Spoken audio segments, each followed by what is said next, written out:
Colossians chapter 1 and verse 16 says this, "For by him all things were created in the heavens and the earth, whether visible or invisible, thrones, principalities, and powers.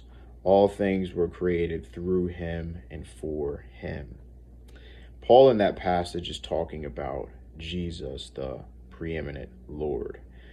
The book of Colossians, it was written to a group of Christians who were faithful to the Lord. They were a relatively young church, but there was a doctrine in their region that challenged the lordship and the preeminence of Jesus. And Paul was concerned that that doctrine may reach the Christians there at Colossae and may erode their faith.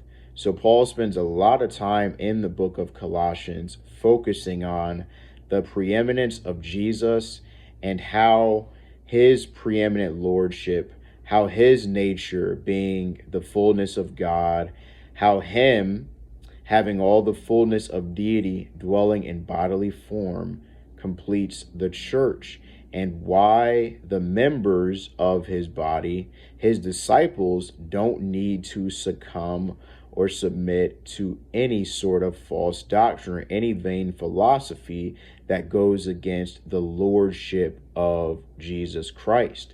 One of the things that Paul focuses on is what we just quoted in that passage, that Jesus is the creator of all things. In the verse before that, in Colossians chapter 1 and verse 15, Paul says that Jesus is the firstborn over all creation. Many of the cults and the false vain religions of our day claim that means that Jesus was the first created being. But how can that be? Because Paul defines what he means in the very next sentence. It says he's the firstborn over all creation. Then he says, "For by him all things were created." So him being the firstborn over creation simply means he's first place over his creation, because Paul says he's the firstborn over all creation, for by him all things were created. How could he create all things if he himself was created?